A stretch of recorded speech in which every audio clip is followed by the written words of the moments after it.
Misunderstood figures in U.S. history that deserve attention.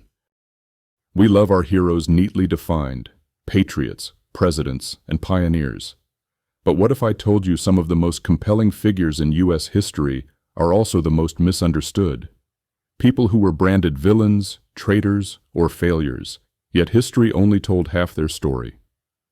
Behind the headlines and textbooks lies a truth far more complex and far more human. Today we're diving into the misunderstood, the controversial, and the forgotten figures in American history, who deserve a second look. Before his name became synonymous with betrayal, Benedict Arnold was a war hero. In fact, he was one of the bravest, most daring generals of the American Revolution. He led crucial victories at Fort Ticonderoga and Saratoga, risks few others dared take. But he was passed over for promotion, publicly humiliated, and financially ruined. His switch to the British side wasn't just treason, it was a revenge born from betrayal. Do we condone it? No. But do we understand it now? Maybe. Arnold wasn't just a traitor, he was a broken patriot, and history rarely mentions that. John Brown is remembered by some as a madman, others call him a martyr. But his raid on Harper's Ferry in 1859 wasn't just a wild act of violence. It was a desperate attempt to spark a nationwide slave rebellion. Brown believed slavery was America's original sin, and he was willing to die to end it. His methods were extreme, yes. But while others were debating abolition, he took action, decades before the Emancipation Proclamation. Abraham Lincoln even said Brown's death made the gallows glorious. Fanatic? Maybe. But forgotten freedom fighter? Absolutely. Watergate will always stain Richard Nixon's legacy, but behind the scandal was one of the most complex presidents in American history. Nixon opened relations with Communist China. He created the Environmental Protection Agency. He ended the Vietnam War, painfully, imperfectly, but finally. Yes, he broke the law.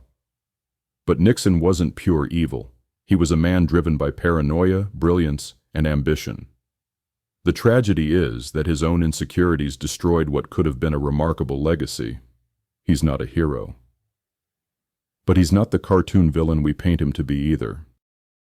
To some 19th century Americans, Sitting Bull was a savage rebel, resisting progress. But in truth, he was a visionary leader fighting to preserve his people's way of life. He united Sioux tribes, stood against the U.S. government's broken treaties, and won a stunning victory at the Battle of Little Bighorn. He didn't want war, he wanted sovereignty. When he was finally killed during a botched arrest, it marked the end of native resistance on the plains. Sitting Bull was not a warmonger. He was a protector of a culture being erased.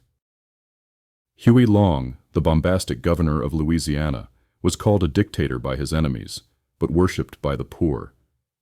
His Share Our Wealth program promised radical income redistribution during the Great Depression. Critics screamed socialism. But to thousands of starving Americans, Long was a savior. He paved roads, built schools, and defied Wall Street. Yes, he was corrupt. But he was corrupt for the people. He wasn't trying to break the system. He was trying to build a new one, and he might have challenged FDR for the presidency if he hadn't been assassinated first. We crave clean stories, good guys and bad guys, heroes and villains, but history is full of gray. It's full of people like Benedict Arnold, John Brown, Huey Long, and Richard Nixon, flawed, radical, desperate, or misunderstood. And maybe that's why we ignore them.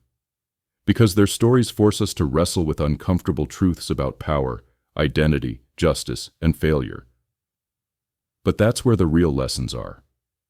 The truth isn't always pretty, but it's always worth digging for. Who do you think history misunderstood? Is there a figure you believe deserves redemption or re-examination? Let us know in the comments. And if you want more raw, honest history like this, make sure to like, subscribe, and hit that bell. Because the past isn't dead. It's just waiting to be seen clearly.